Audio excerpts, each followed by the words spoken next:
and that it is no longer acceptable simply to assume that if we work and commit ourselves to creating more inclusive societies, that building the disability rights community and improving services in the community is enough. If you have a limited box of resources, you may make the decision that you want to spend them to protect families in the community so they don't have to put their kids in institutions. But the human rights principles that all human beings are important and have rights and are precious requires us to look beyond what that small box of resources may say. And what we have found is that we cannot assume that institutions will simply disappear by creating inclusive societies, and that horrible, atrocious, life-threatening abuses continue to take place. These are not safe spaces. They are inherently dangerous. My organization, Disability Rights International, has gone into the orphanages, psychiatric facilities, social care homes throughout the world, in every continent, and our findings, which have been confirmed by our partners in every part of the world, are that institutions are inherently dangerous, especially dangerous for children, highly dangerous, violence, sexual abuse, denial of parental rights for women. And so we focus especially on children and women with disabilities today.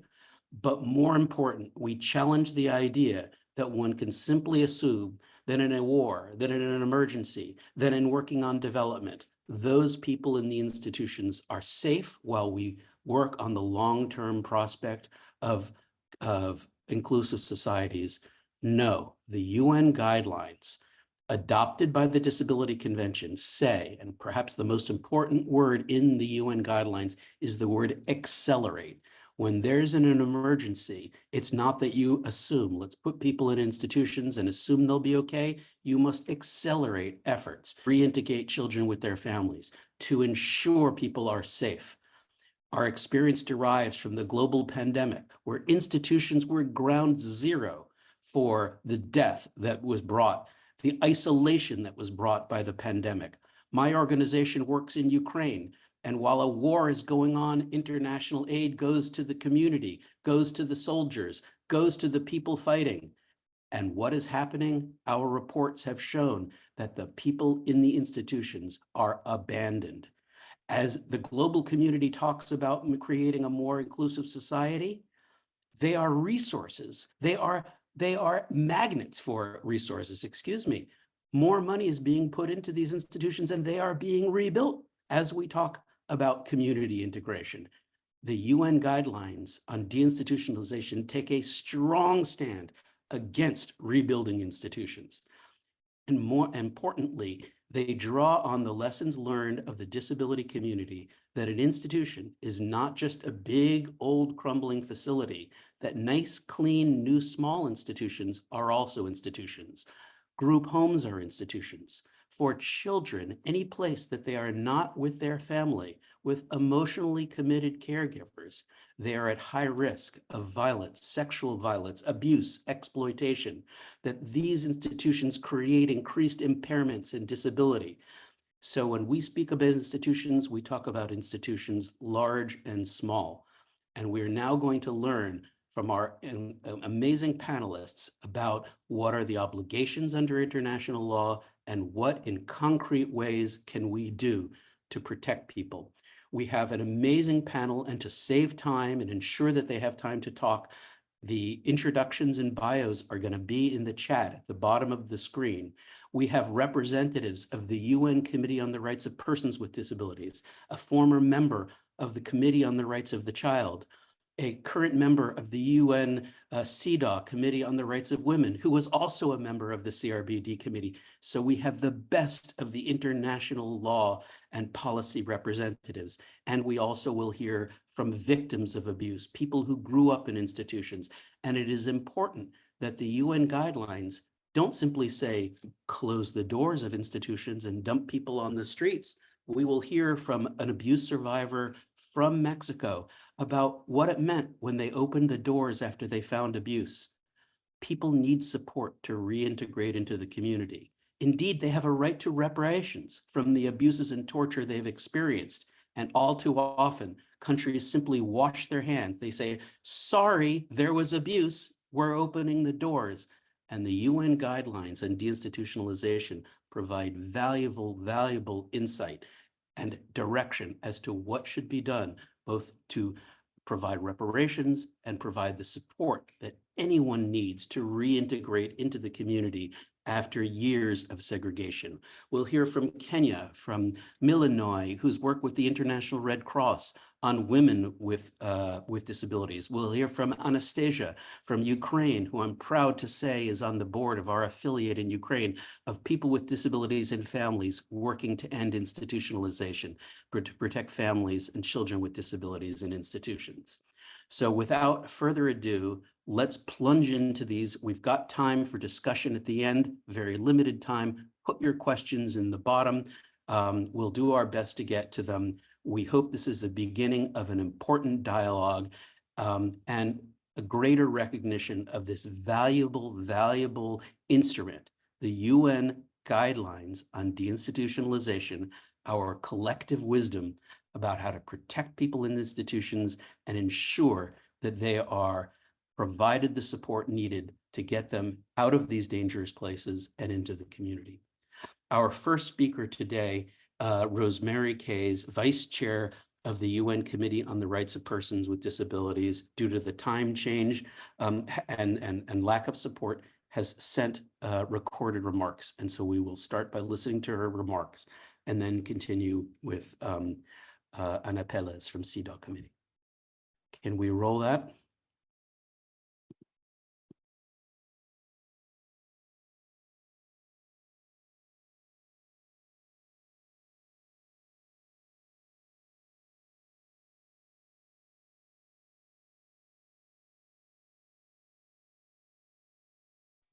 There's no sound. Important document for states parties in meeting their obligation.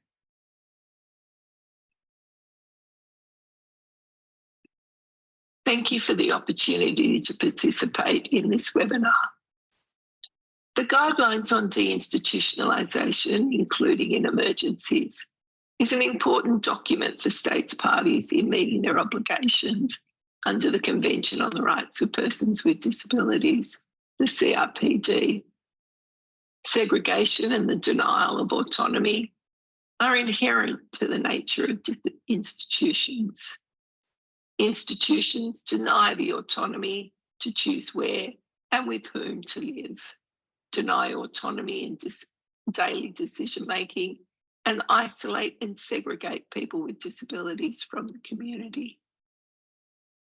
The Committee on the Rights of Persons with Disabilities has consistently observed that states parties do not appear to understand that deinstitutionalisation is critical to meeting obligations under the CRPD, particularly Article 19, living independently and being included in the community. Article 19 is about ending the segregation and loss of autonomy of people with disabilities. It is about individual choice, security, and being a participating member of the community on an equal basis with others.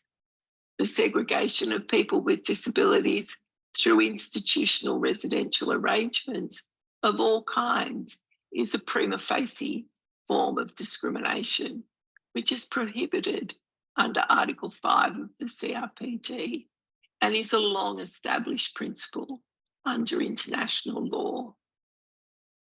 Many states parties do accept that institutions are not consistent with human rights standards, but often understand this in the context of large-scale residential institutions, rather than smaller group homes, psychiatric institutions, or forced confinement in family homes. There are often views presented to the committee that qualify people's ability to live in the community or in non-institutional settings, and a rejection of unqualified guarantees that people with disabilities should not be forced to live in institutions or any other living arrangements. Although the committee had already elaborated on state party obligations in General Comment number 5 on Article 19, and had developed guidelines on Article 14 on the right to liberty and security of the person, it was and remains evident that to the committee that the deinstitutionalisation continues to be a complex and challenging reform area for states parties. This became even more apparent during the COVID-19 pandemic, which starkly highlighted the discrimination and inequality for people with disabilities in institutions. This was the catalyst for the committee deciding to develop the guidelines on deinstitutionalisation, including in emergencies. The guidelines on deinstitutionalisation outline critical steps for the practical implementation of Article 19, noting that deinstitutionalisation requires significant, coordinated and multi-sectoral change across all levels of government in order to effect legislative and cultural change to transform society. Chapter 4 of the guidelines emphasises the need for an intersectional approach to tackling the discrimination, segregation and isolation, loss of autonomy and other forms of ill treatment that lie at the heart of institutionalisation. People with disabilities are not a homogenous group and do not experience discrimination and inequality in the same ways. We have diverse personal identities and characteristics that shape our experiences, our lives, our decisions, where we want to live and whom we want to live with. It is critical that an intersectional approach is embedded in deinstitutionalisation processes so that our right to live independently and be included in the community is respected and upheld. Intersectionality and intersectional discrimination are concepts that are embedded within the CRPD. All the rights contained in the CRPD need to be understood and implemented in ways that respect and respond to the multidimensional layers of identities, statuses, and life realities for people with disabilities. In Chapter 4, the guidelines specifically acknowledge the multiple discrimination experienced by women and girls with disabilities, the heightened risk of violence, exploitation and abuse, the greater denial of rights to exercise legal capacity, to access justice, and to make choices. The guidelines also highlight the need for protection of children and adolescents with disabilities to their right to grow up in a family, the need for support as early as possible for children with disabilities and their families, for protection from the removal of children from their parents on the basis of disability of either the child or the parents, and the right for children with disabilities to be able to express their will and preferences and to have their views given due weight on an equal basis with other children. Chapter 4 of the guidelines acknowledges older persons with disabilities, including those with dementia, who are at greater risk of institutionalisation and need access to support and services in the community in their own homes.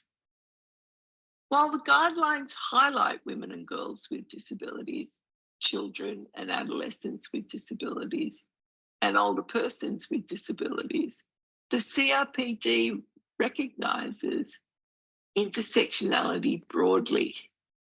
This means that deinstitutionalisation processes need to take an intersectional approach that also recognises the broad diversity of people with disability including in relation to sex, age, race, ethnic origin, indigeneity, and LGBTIQA plus status. Intersectionality needs to be considered throughout all aspects of deinstitutionalisation processes, including planning, implementing and monitoring closures of institutions, in designing accessible housing and community support systems, and inclusive mainstream services, and in consultation processes and mechanisms. Deinstitutionalisation processes need to be underpinned by the CRPD to ensure that human dignity and the diversity of people with disabilities is respected, protected, and fulfilled. Thank you. Unfortunately, I'm unable to participate in this and the rest of the discussions due to the time differences with Australia, but I look forward to hearing about the outcomes of this important webinar.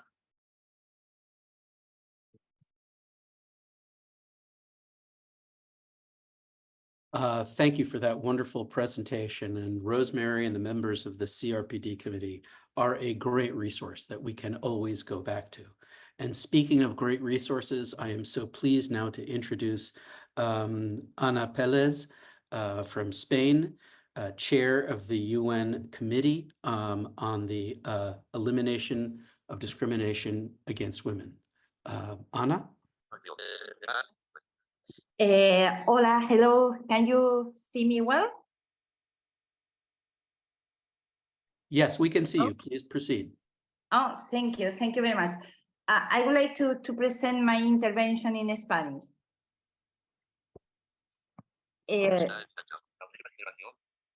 Bueno, primero, well, first of all, I would like say that for me, it's an honor to be able to participate in this webinar. I truly would like to thank Disability Rights International for their invitation. It is a particular pleasure to be able to do this along with colleagues whom I greatly admire and I highly recognize, and with whom a great friendship joins me, just as the case of Rosemary Kay and Jorge Garrona. Anna, Talking about women. can you just move your camera so we can see your face? So the other way. Sorry. Yes. Perfect, perfect. Thank you so much. Okay, thank you. So sorry about that. No, decía que... As I was saying, talking about women and children with disabilities is not talking, when we are targeting people with disabilities, about just one group of our population. It's talking about 60% of people with disabilities. What this means is that of every 5 people with disability, 3 are women. That information, if we extrapolate it to the general information of women, it's less, of course, but it still remains very high. 20% of women around the world live with some type of disability. This means that 1 out of every 5 women. As Rosemary has already mentioned during her intervention, paragraph 42 of those guidelines of the CRPD committee, out of which I truly would like to express my deep congratulations. This paragraph 42 presents specifically the situation of women and girls with disability within the environment of institutionalization, and in a way allows us to see what would be needed for them if we needed to look at the process of disinstitutionalization. For me, however, I would now like to highlight some issues that are sometimes nameless. We actually only have one paragraph within the guidelines that looks specifically at the situation of this population that, in broad terms, can go up to 800 million of women and girls with disabilities around the world. Only one paragraph look at this specific situation within these guidelines, so I believe it is essential also to put a focus on other points that really inconvenience. I would also like to talk about the fact that, with independence, of course, that these guidelines will be inspiring and important for what would be the disinstitutionalization processes. I consider it to be important for them to work as a foundation so that the work also performed on these regards for the global movement for the disinstitutionalization can work as a basis for preventing the institutionalization and for taking care of people who remain within a situation of institutionalization. And in this case, I'm going to be talking about women and girls with disabilities. And of course, also to make reference to the disinstitutionalization. But as I said, prevention and attention of those who are already institutionalized, I believe, is essential. We have observed that the main idea that we can get of paragraph 42 of these guidelines is the risk, such an elevated and exacerbated risk that women and girls with disabilities suffer of being violated, exploited, or abused within the framework of these institutions. But let's start really looking at how we get to this situation. What type of situation would be necessary to keep into consideration for the prevention of institutionalization of women and girls? Because at the end of the day, when we give whatever little data available we have, we'll see that there's a great number, far above boys and men, of women and girls who are institutionalized. That's why I say it's also very important to put a focus on the prevention of that institutionalization. In the first place, in that prevention, we need to take into consideration the greatest risk that specifically girls have and women with disabilities of being abandoned because of stereotype, of course, that are nocive, but also because of the lower value that is given to the life of these women, of these girls who are abandoned also as a consequence of, for example, the dissolution of a family or of violent situations. There is a lack of scholarity that is aggravated in the case of girls with disabilities, or there's perhaps a level of scholarity only in specific special schools. And this circumstance really is well scholarized, but even though if they do it in schools, at the end of the day, they're going to still be able to transform in a greater risk in order to be institutionalized. Now, when we are Anna, talking we've about lost the your scholarity, camera again. Could you adjust your camera so we can see your face? That would. Listen, unfortunately, I am blind. I am Okay, I alone understand. and Yep. I cannot control. I'm so sorry about that. For Okay. me, the most important is also my message. Your message So, is very important, so we will listen. thank you. Thank Thank you you very very much. much. I'm so sorry for No problem. No problem. image because I cannot control the result Understood. of the Understood. Thank you so much. camera. Thank you so much. Decía que so as I was saying, the lack of scholarity of girls is going to be linked to the performance of domestic tasks in the family environment. And when it's not this way, I must also say that the transition of girls who have been, for example, in special education schools later on in their adult life, this is usually related, perhaps if not with the domestic work around the house, with their permanence in occupational centers. Being a victim of exploitation, of violence and abuse, particularly within their home, is one of the causes that gives origin to the institutionalization. Once this situation is detected, especially in the face of accessibility and inclusion of specialized programs and services to take care of victims of gender violence or victims of human trafficking, the only solutions that many cases find for the state is to offer some sort of institution to these women and girls that have been violence against, in order to ensure their security. There's really this type of important family dependency of a lot of women with disabilities.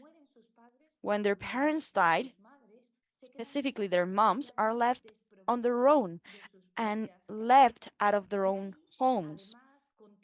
And there are continuously a derivation or a result, and we can observe this in countries in the European Union. We see this a lot, and I don't know if it also happens in other places around the world, but there is a result or an outcome of services when a woman is a victim of violence or human trafficking, that they get this disability as a consequence of those mistreatments, and then being sent to an institution for disabilities is sometimes the sole response that the states can provide.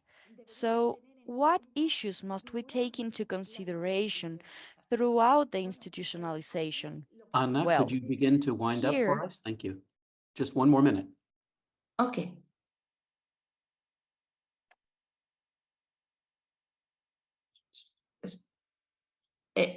Shall I go? Yes, you have one more minute. Thank you. Vale.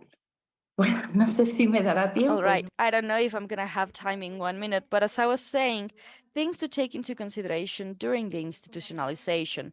Well, some of the main points I believe is the fact, for example, that a lot of women are victims of gender violence and sexual abuse because they come from an event that either caused them or because the institution itself is producing them. And these women and these girls that have suffered this violence are unfortunately left without any type of protection in these very same institutions. Aside from all of these things, the lack of attention to their sexual and reproductive health throughout their life within these institutions, the lack of respect to their private life and their dignity, also with regards to their personal life, is another aspect that must also be developed.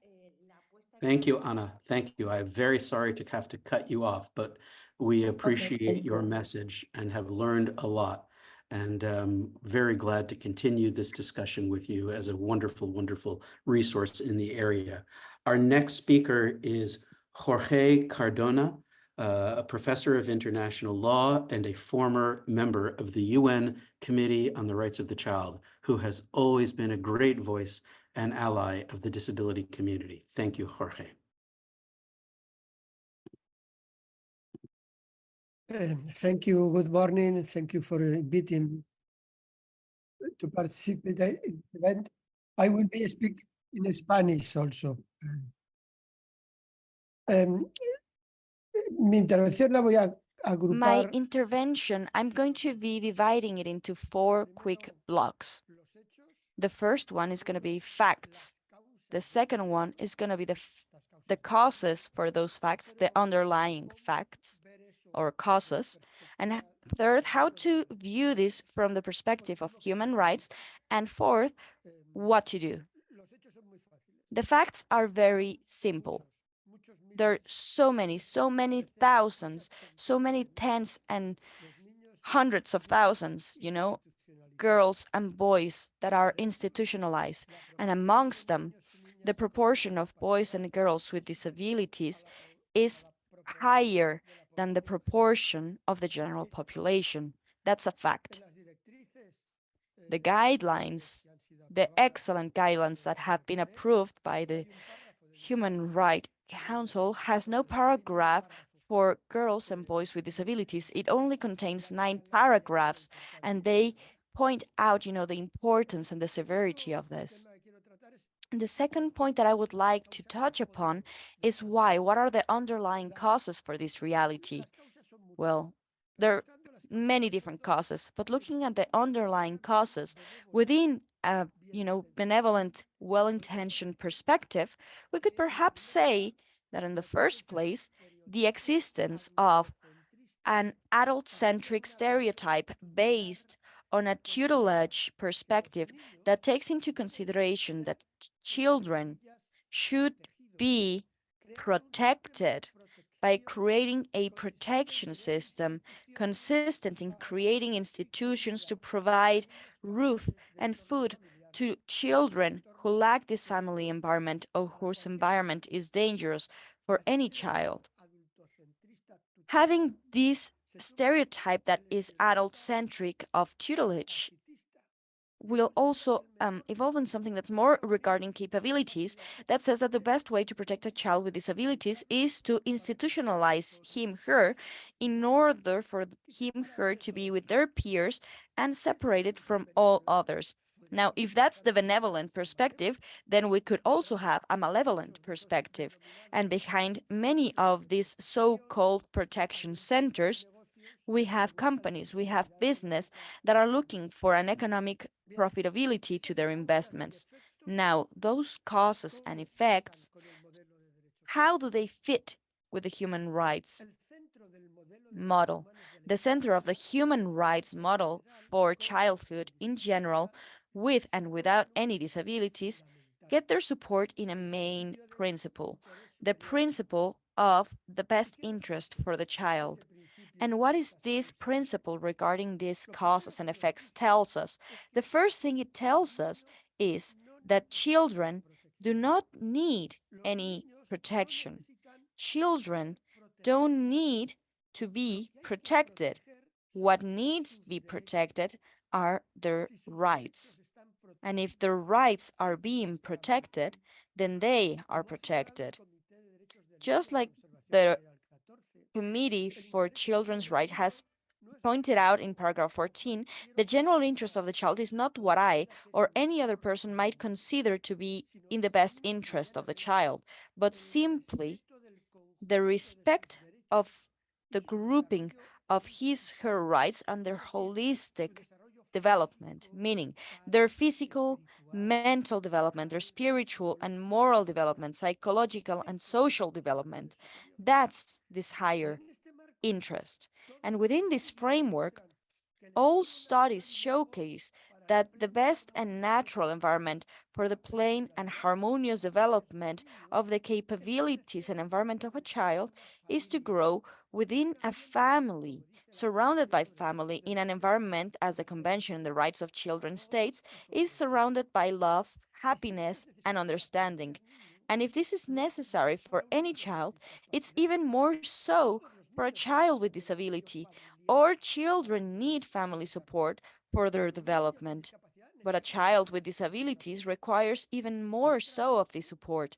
On the other hand, all child that have been institutionalized, whether they have a disability or not, see their rights vulnerated. Rosemary really explained that correctly. But one child with disability, his or her rights even more so violated, their possibilities of developing some sort of deficiencies or to worsen the existing ones are increased with institutionalization. To finish up, how can we change these facts? How can we start implementing the perspective of human rights? Well, in the first place, we need to prevent the institutionalization.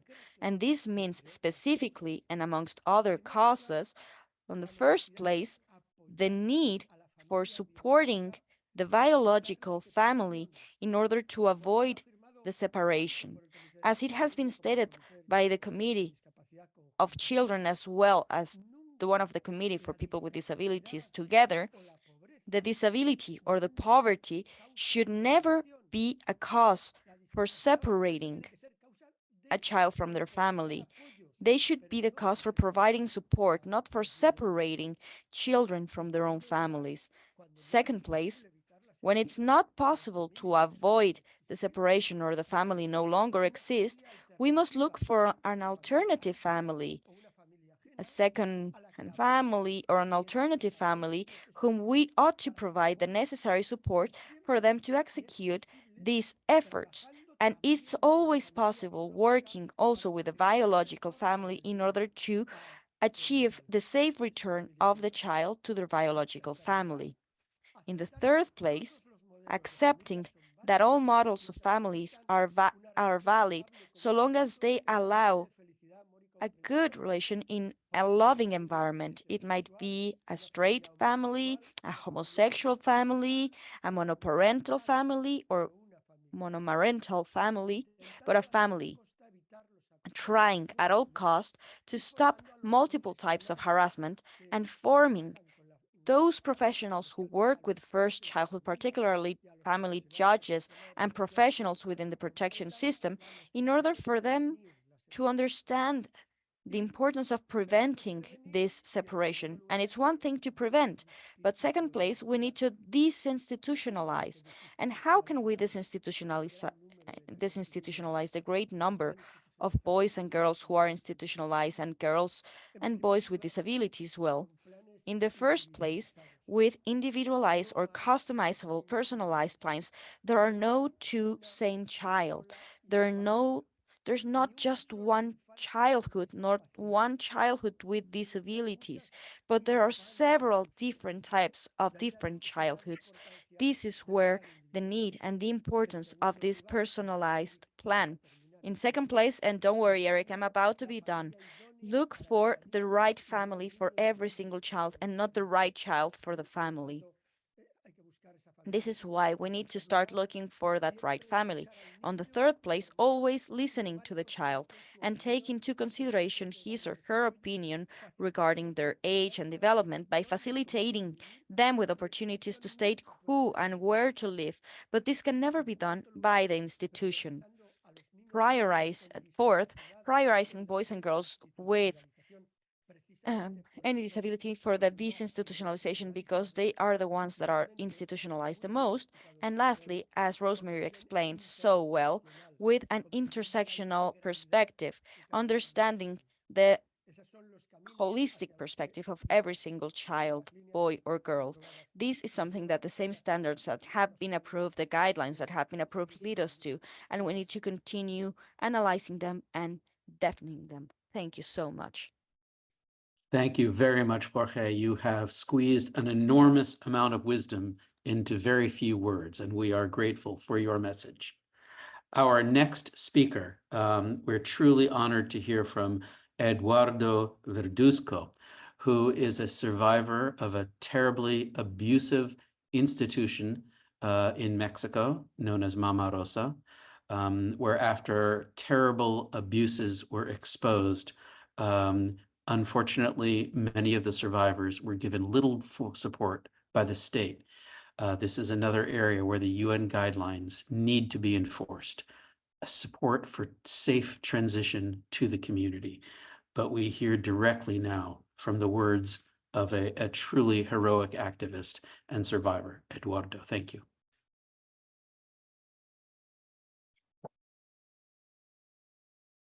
Buenos días, mi nombre es Eduardo Verduzco. Good morning, everyone. My name is Eduardo Verduzco, and I am a victim of La Gran Familia. So in many different occasions, I was violated.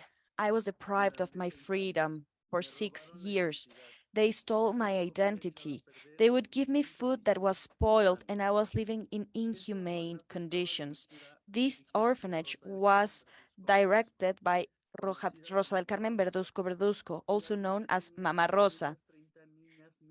In this refuge, they had thousands of teenagers, people with disabilities, and also grown-ups that had been detained. One child was left blind in this institution because of the violence that he underwent. We normalized the violence we underwent, that we lived in this place so much that at the end of the day, nothing that happened would continue to scare us. Mama Rosa would receive government support, even from ex-presidents of the country, as well as from other international organisms. However, she had us living in filth. In the over 50 years that this place operated, nobody had been able to live. In 2014, after a police operation, once we were rescued from this refuge, La Gran Familia, with other 520 victims who had been deprived of their freedom in this place, the Executive Commission of Attention to Victims left us adrift, giving us simply a faked birth certificate and locking me down at a psychiatric facility in Mexico City. from November to December 2014. After I left the psychiatric institution, they told me that no institution was going to take charge of me, and they threw me out onto the streets. After that, I was living in different annexes and working in cleaning companies. My wage was minimum. I wasn't even able to cash my checks because I wasn't an existing member of the country. One of my works was in the now extinct district office of the Republic. But in 2017, a friend of mine, also a victim of La Gran Familia, Luis Andrés Barragán Goya, killed himself by hanging. I was the one who found him hanging.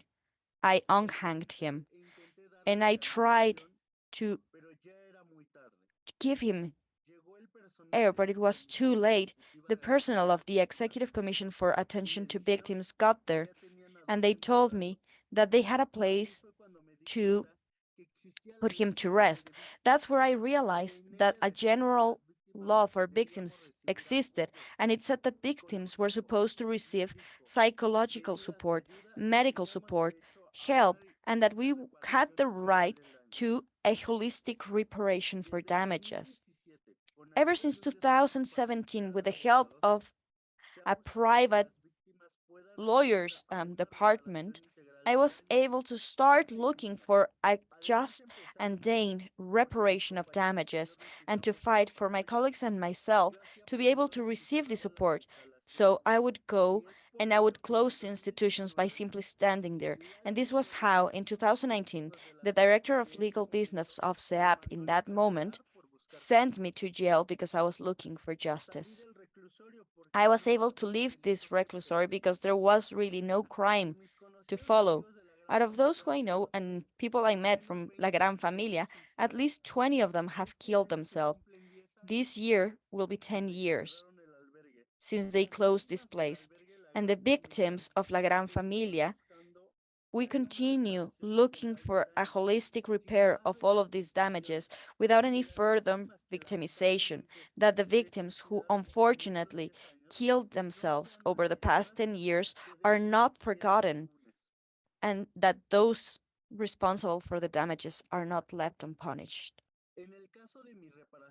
In the case for my personal reparation, the CIEP wanted first to give me around $600 because of the sexual abuse, $600 for psychological damage, as well that throughout the process, I was re-victimized again and again. So in my case, I continue fighting for a fair conciliation because the amount that they stipulate is not enough for healing years and years of abuse. Also, my repair would set, I wanted a public apology, a memorial for victims in order to avoid any possible repetition of similar cases to the Gran Familia case. Currently, part of my work is to support more victims. Today, I have been able to support over 10 in order for them to accomplish a successful reintegration to society and to get money to repair the damage that's fair.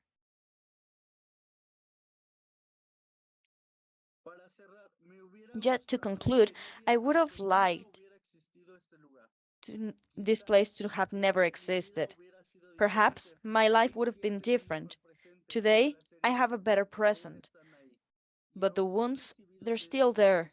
And despite the fact that I have received psychological treatment and help and psychiatric help, it's very difficult to overcome this victimizing attitude. I want to highlight that mental health is very important, and mental diseases and illnesses are also a form of disability. Lastly, in 2022, I published my first book called The Story of Eduardo Verduzco, where I tell my personal story living in this refuge, La Gran Familia. I'm a composer, writer, activist, independent singer, conference speaker, and activist, and personally, I've also been an entrepreneur. Thank you. That's it. Eduardo, we thank you for your very moving words. Your message is one that we all need to hear. And we are just so inspired by your courage in speaking out and your strength in continuing on the fight. So we thank you so much. We have so much all to learn from you. And there are so many people who need to hear this message. Our next speaker is Milanoy, who is speaking to us from a rural area of Kenya. So we hope she has a good connection. She is the Protection, Gender, and Inclusion Coordinator for the International Federation of the Red Cross and Red Crescent in Africa, specializing in women with disabilities. She has also been a great friend to Disability Rights International, helping us to investigate and report on abuses in institutions in Kenya. A true friend. Thank you very much from Illinois for joining us. Thank you very much.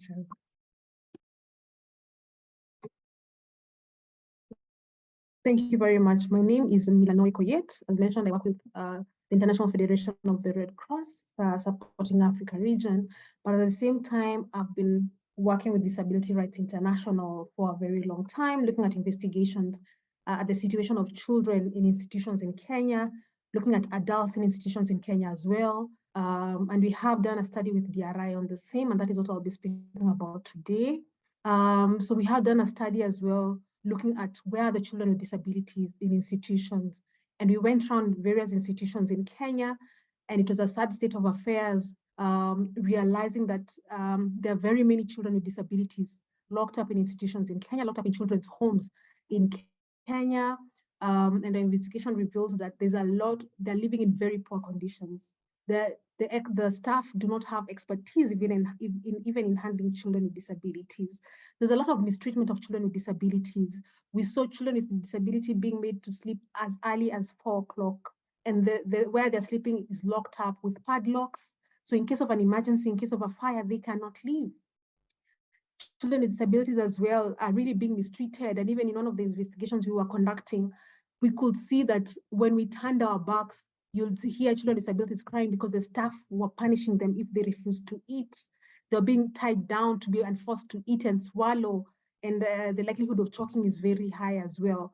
I think the sad state of affairs in Kenya is really, really sad. We know we welcome the government mandate saying that they have put a moratorium to ensure that children, there are no more children's homes being registered in Kenya, but at the same time, it's really calling on removing all children, including children with disabilities, from institutions and putting them in homes.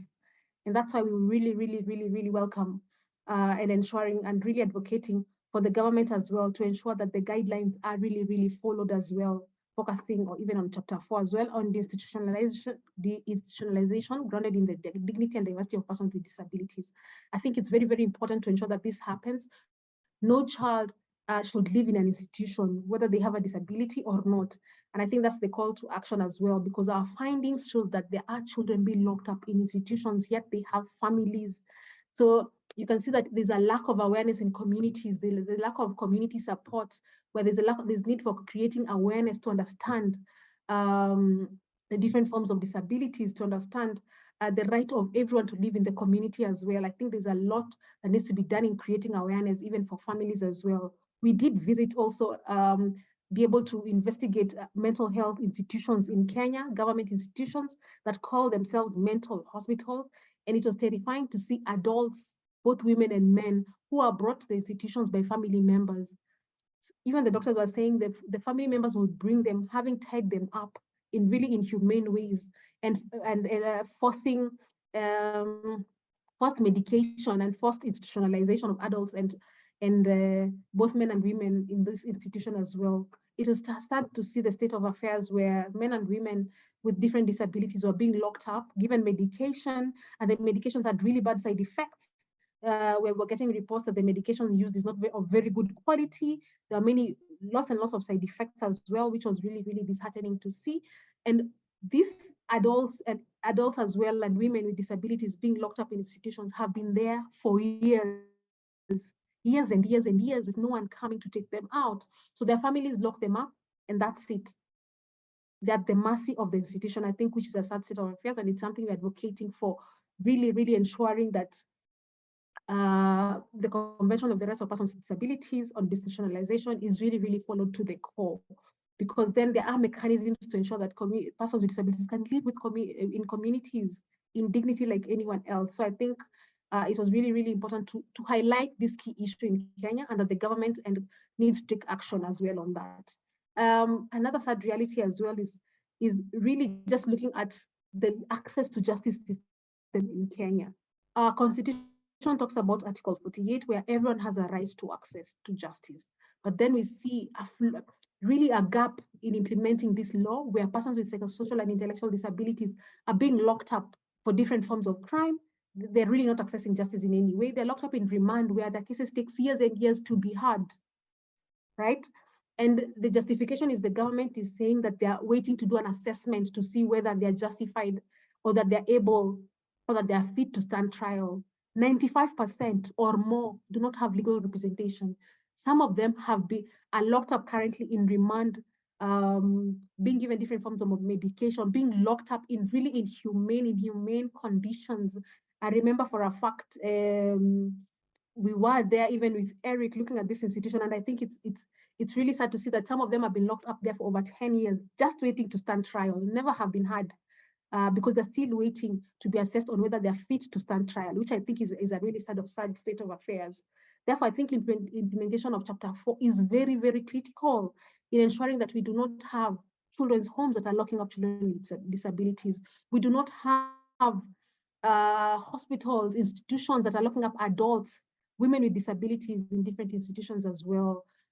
Ensuring that there's access to justice for everyone, including persons with disabilities, which is not happening. And at the same time, is really enhancing the level of legal support to ensure that persons with disabilities who are being said to be in conflict with the law, that they actually have the right to representation, because this is not happening as a fact. So being locked up in an institution for as long as you don't even know how long, yeah, not accessing justice as well. Yet we say we have a constitution that ensures access to justice for all. So I think the institutionalization is a really, really critical component in working together in collaboration in different aspects, bringing together persons with disabilities, organizations, experts with the law, to ensure that we actually work together in ensuring that Chapter 4 is implemented is very, very crucial at all levels, at the context in Kenya, at the African level, at the global level. We really need to bring all experts on the table to ensure that this happens. And we are hoping that even as the government has committed to close down children's homes, that it happens soonest possible, that children's homes in Kenya are closed down, where children with disabilities are being locked. Some have been there for all their lives. They don't even know anything else. Yet most of them have parents, have families. None of them could be said that their orphans don't have anywhere to go to. So really ensuring that children are placed in communities, children are placed in schools, ensuring that we have the right school system, which is one of the challenges where most of the institutions are saying there's nowhere for children with disabilities to be taken. So ensuring that all schools in Kenya are actually accessible and children with disabilities can access is very, very critical in ensuring that we remove them from institutions and they live a normal life like any other child by going to school, being happy at home, playing like any other child, at different levels. So I think that gap needs to be addressed in a really, really urgently. And I think it's very important, even as we review different countries in terms of progress we are making. I think Chapter 4 is a really, really important component.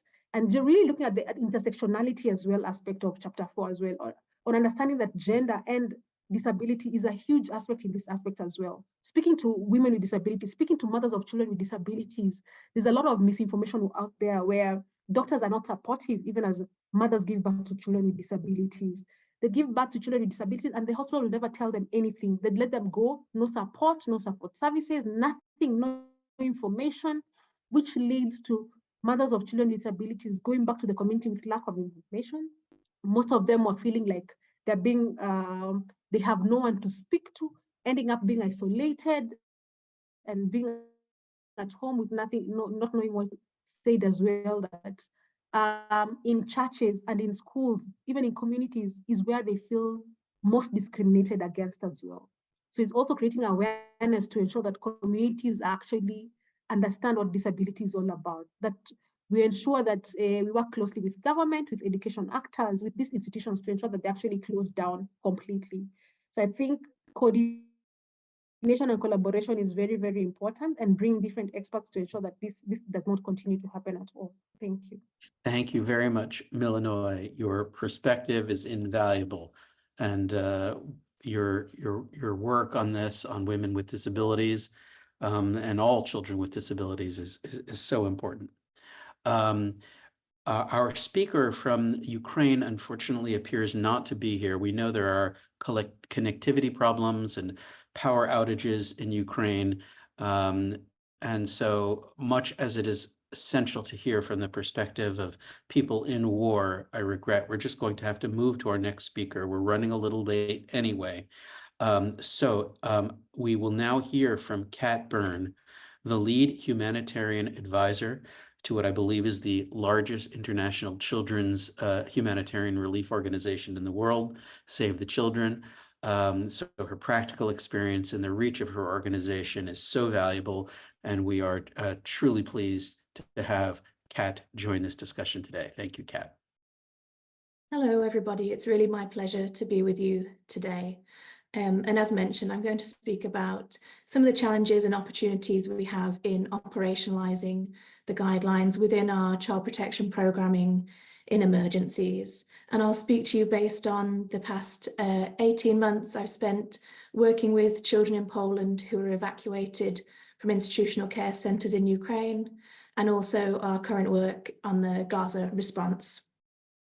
As a child rights organisation, Save the Children has got a long history of ensuring that children are safe and protected within their own families, and where that really isn't possible, to make sure that they're in family-based alternative care within their community.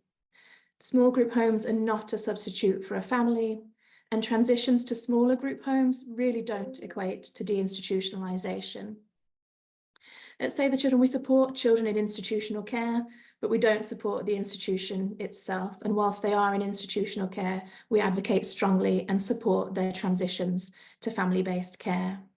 But working with children who are currently in residential care is really challenging and complex in humanitarian responses. And one of the biggest challenges we face to operationalising the guidelines are ensuring that there's sufficient human and financial resources for family strengthening in emergencies, so to prevent the initial family separation.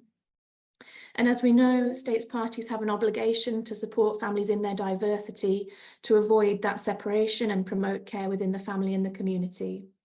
And as an organisation, we see one of the best ways to do that is to strengthen the social service workforce, whether that's social workers, caseworkers, other support workers, but to make sure they're trained on a right-based model of disability, and that they avoid triggering or recommending institutionalisation.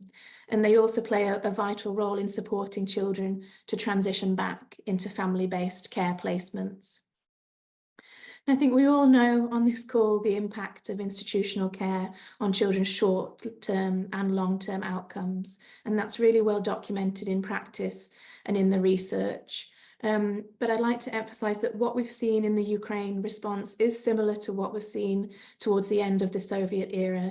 And by that, I'm referring to a nursing approach to care in which some, but not all, legal guardians and caregivers tend to see their role as keeping children clean, dry and fed, but not providing them with the nurture or stimulation or the recognition that they need as diverse, valuable, unique individuals. And really sadly, we're still seeing a tendency to treat children in institutional care as a problem to be solved, rather than unique human beings.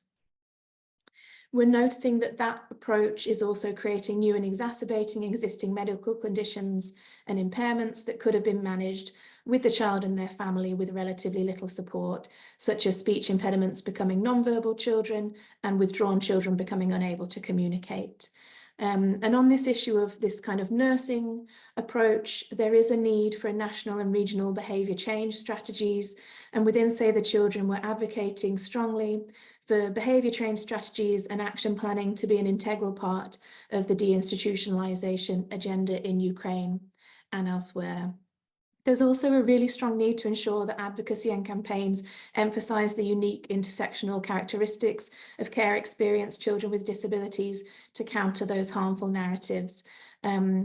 We have been working with children in institutional care in Poland on storytelling and writing their own storybooks.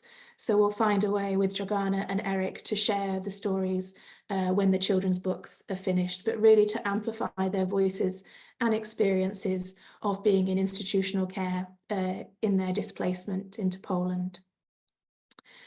From a child protection perspective, it's also well documented that institutional care is absolutely an enabling environment for sexual abuse and exploitation. We know that institutionalization makes it difficult for children to set boundaries and form healthy and safe relationships. In 2024, we're seeing that institutional care creates additional challenges for digital and online safety, and that children in those institutions face increasing risks of grooming and sexual abuse and exploitation. And that, combined with the level of neglect that they experience, that risk is just through the roof. I'd also like to mention briefly on the topic of medicalization and pathologization of children with disabilities in institutional care. And in Ukraine and Poland, we've really seen underdiagnosis, overdiagnosis, misdiagnosis, leading to a range of issues. We're seeing in the evacuated centres over-medication and misuse of prescription medication for behaviour management. And very sadly, that means walking into centres and seeing children who've been given things like sedative or ADHD medication rather than care and support to manage their emotions and behaviour. So as well as those healthcare issues in terms of exclusion from mainstream education, the misdiagnosis, underdiagnosis, overdiagnosis is also affecting the ability of children in emergencies to realise their basic right to education. And we know that institutionalisation makes it more likely for children in disabilities to either be placed in special education institutions when that's not necessary, or completely excluded from education. So I wanted to emphasise today that ensuring that children in that situation can attend school, and crucially that the school is separate from the institution, is vital for children who might not otherwise come into contact with the local community and who might literally not be observed or have people have their eyes on them by adults who are outside the institution. So the safety of schools and the importance of ensuring that children in institutions in emergencies can attend schools is there. It's also very manageable to implement with functional or semi-functional education systems, and with more and more NGOs and organisations specialised in providing formal and informal education support. There's no excuse for it in these days. So it's a bit of a bleak and sometimes overwhelming picture, but there are ways to address all the things that I've mentioned. And as I say, within Save the Children, we don't support institutional care, but it's absolutely vital that we provide support to children whilst they are there and as they transition to family-based care. And that looks different in different settings, but it particularly requires one-to-one case management or social work type interventions in order to promote the individuality and individualised care that all children require. There's a significant need for capacity building and support to caregivers who can be resistant to interventions and resistant to change, particularly when they think organisations are trying to shut down the centres and that they might lose their jobs. So building capacity and also letting those practitioners know that there is a role for them when children transition to foster care. Shall I wrap up in the coming minute? As quickly as you can. Thank you. Will do. The last couple of things to emphasise: there needs to be a significant investment of time and money to create pools of trained foster carers who are adequately supported to look after children. So when children are not able to return to their family of origin, that there are temporary foster carers until that's possible. And lastly, just to mention in the context of the Gaza response, and to show that even in the most extreme situation, family-based care is possible and it is always the preferred option. Within Gaza, the community is protecting itself. We are supporting kinship care and kafala care of the local community, Absolutely, the creation of any new residential or institutional care facilities must be out of the question. And where there are children where it's not possible to reunite them with their biological family, establishing those pools of trained, supported foster carers is vital. I'll wrap up there, but thank you very much for your time. Bye-bye. Thank you, Kat. Your work and your message is so important. We look forward to working with Save the Children on these issues, and your commitment to accepting nothing less than family inclusion for all children, especially children with disabilities, is a great resource to us all. So thank you very, very much. I'm very pleased to say that Anastasia from the Children's Rights Network of Ukraine has been able to join us. Anastasia, we are very short of time here as we wrap up towards the end, so I hope you'll be brief, but we are truly pleased hearing about the situation of children with disabilities in a situation of wartime Ukraine is vital, and we welcome you. Thank you. Thank you very much, Eric. Hi, all. I'm sorry for being late due to circumstances here in Ukraine. I will try to tell you briefly how important is the institutionalization process today in Ukraine regarding the full-scale invasion of Russia. I will give you some data first and then conclusions. As of the onset of the full-scale Russian invasion of Ukraine, out of 104,000 children in Ukrainian institutions, over 400 of which were evacuated in large groups abroad.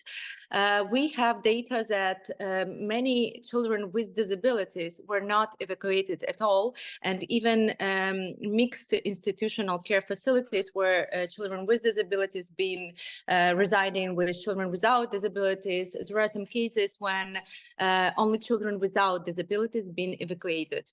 It's very concerning, and it's fully understandable regarding the system, how it works, and the institutional care facilities are, I don't know, they are very large in Ukraine, like 100, 200 children can reside in one building.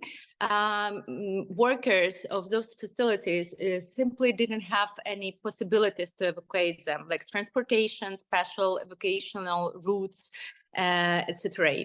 It is unknown, totally unknown, how many children remain under enemy occupation for today. As we know, children from temporary occupied territories in Ukraine have been deported to Russia. Their identities have been changed. They are forcibly adopted to Russian families, illegally adopted actually. And the process of reunification of children with disabilities today in Ukraine is not even concerned, is not even possible, because it is the process that needs a special mechanism, special logistics, and special algorithms. And it is really concerning because those children who've been the most vulnerable became even more vulnerable in this situation. The process of reintegration of Ukrainian children who reside in institutional facilities who have disabilities today is something that is on the very stage of the beginning. Maybe many of you know that in Ukraine was a strategy of better care presented last week, and many participants today participated also in development of this strategy. And children with disabilities are included in this process, but I would like to emphasize also the stigmatization and belief of many people who work in the system in Ukraine that it is impossible to create and to make family-based care for children who have high support needs. And this is a problem of medical model to disabilities that is very common in Ukraine. And like in general, concerns are really deep because of the vulnerability of those children. And what would I say? It is of utmost importance today to start the deinstitutionalization process, as we see the result already of absence of services, of educational, social services, of support of the families who leave their children because they cannot raise them only because they have disability. Just to be briefly, I would ask just for international community for temporary support of the topic, and for the topic to be stressed all the time from your side, because we step the deinstitutionalization process. It is mostly focused on children before the age before 3 years old, and it is not enough of political will. It is not enough of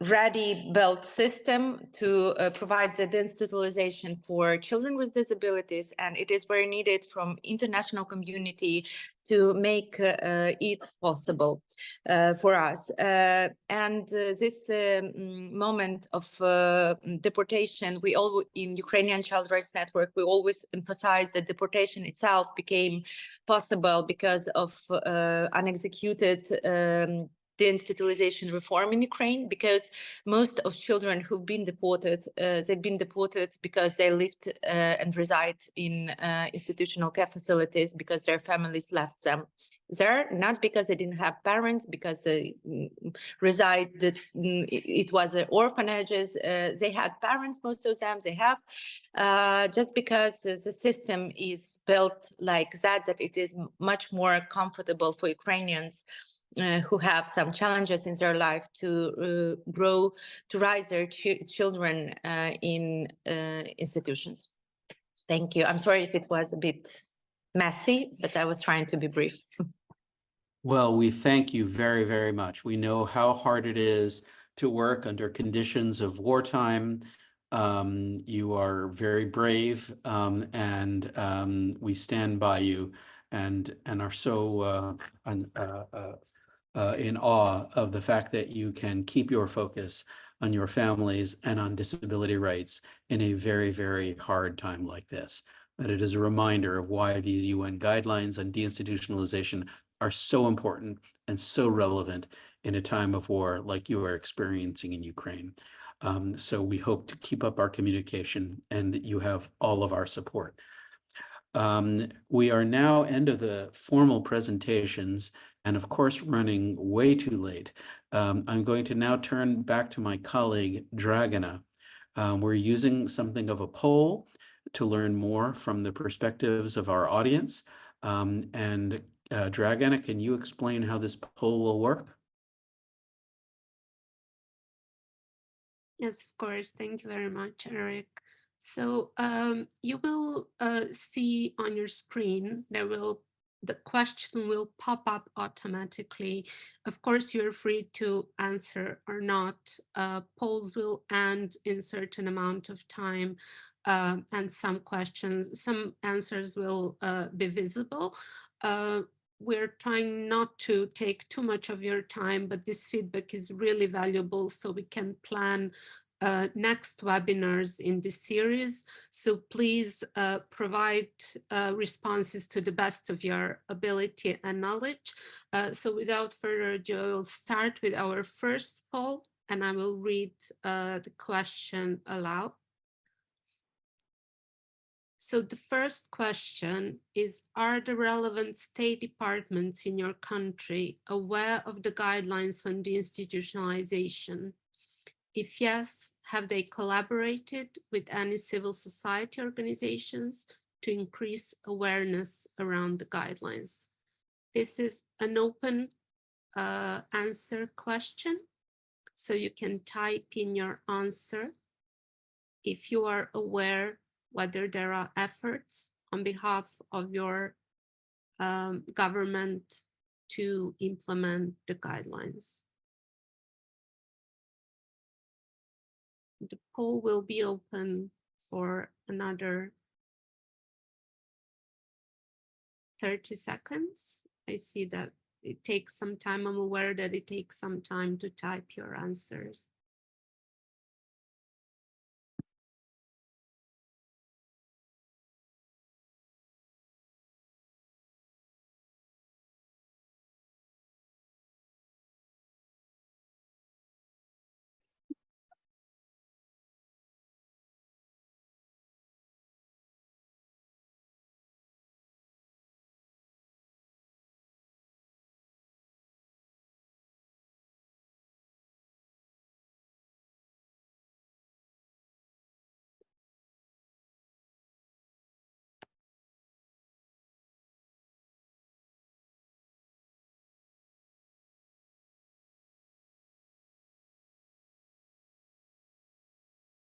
Thank you very much. I will end this poll now. I really appreciate your responses. So the next poll and the next question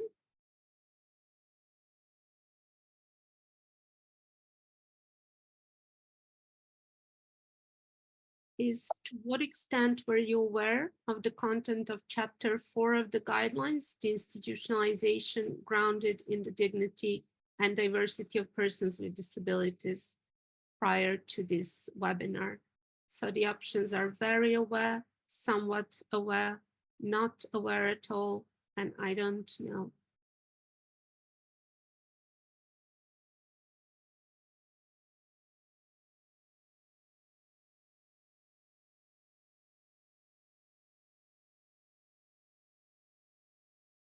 Thank you for your responses.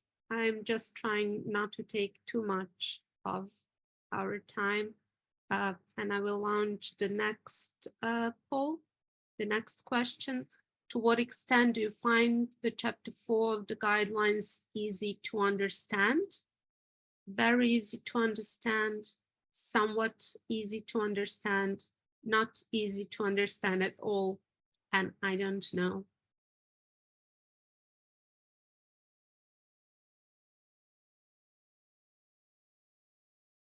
This will help us, of course, to follow up with some useful information and prepare possibly material in plain language that can help with better understanding. Thank you very much for your responses.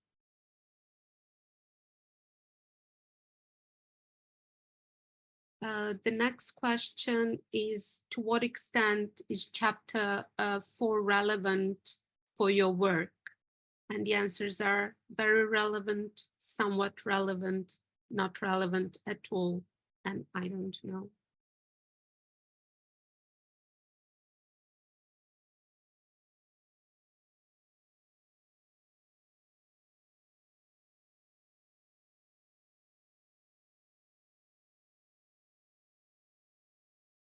Thank you.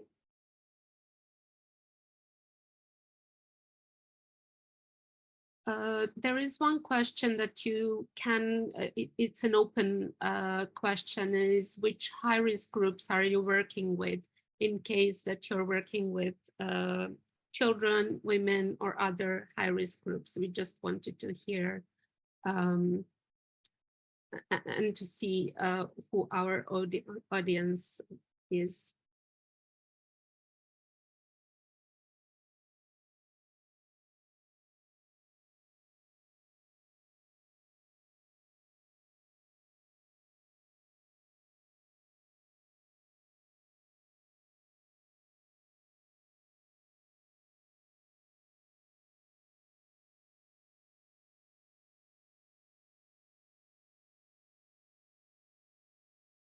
Dragana, we're going to turn to the wrap up. Is that it for the polls? Yes, we have one more question, if that's okay. I will end up very soon, so we can start with the wrap up. Just maybe what further clarifications are needed, so people can type in one while we continue. So this will be open, and I don't know, just if we wanted to address one of the questions. I did try to respond to one of the questions we had in Q&A. I think we can try to respond to some of the questions after the webinar. Feel free to write in, to write to any of the speakers. And if you send them, I put in the chat, info@driadvocacy.org. Any questions you have that we've been unable to respond to, we'll get to the correct speakers and we'll be sure to respond.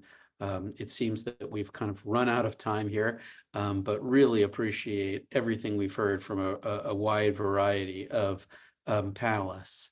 So I hope you will put a few words in poll question number 6. And we now turn to Manel Mahiri from Inclusion International, who will give us some concluding thoughts. and let us know about plans for the next webinar in the series on the UN guidelines on deinstitutionalization. On behalf of Disability Rights International and on the Global Coalition, we thank you all for participating. We really appreciate the great diversity of experience and perspectives and look forward to working with you on this. Manel. Thank you, Eric. Thank you, everyone. I just repeat all the thankful thoughts to our first 2 hour speakers and panelists who had very, very valuable interventions. I would also like to thank all the interpreters, the sign language interpreters, the language interpreters, and all DRI team for their support for this webinar. And just before we wrap up, so I just wanted to share with you that our next webinar, which is part of this webinar series that is hosted by the Global Coalition on Deinstitutionalization, will be organized next Thursday, 9th of May. It will focus on Chapter 6 of the DI guidelines on support services, networks, and systems. So the webinar will start at 3 p.m. Central European Time, 9 a.m. Eastern Time. And we will hear from self-advocates, from people with disabilities, from families, family members, and from professionals from community-based organization. We will share concrete examples and practical examples of support services and networks that exist in different countries, different regions. And we would love to have you with us to share also your experiences and your comments. So we will share more information about the webinar, including the registration link, before the end of this week. So thanks again, and we look forward to meeting you again for the next webinar next week. Thank you all, and have a good day, afternoon. Thank you, Manel. Thank you, Manel. We are stopping exactly on time here. And if we do we have, Manel, the link for the next webinar? Are you able to circulate that? That would be very helpful if we could. So not yet, but it will probably be available later today, so we can maybe add it on the GCDI website, where we find information, and we will of course share it through the different platforms, social media, and emails. Okay, so for those of you who are on the list of the Disability Rights International, we will send that out to our list. And there is also now a website for the Global Coalition on Deinstitutionalization, gc-di.org, and feel free to look for the link there as well. We thank you all for joining this discussion and look forward to working with you closely to address these urgent human rights issues. Thank you very much.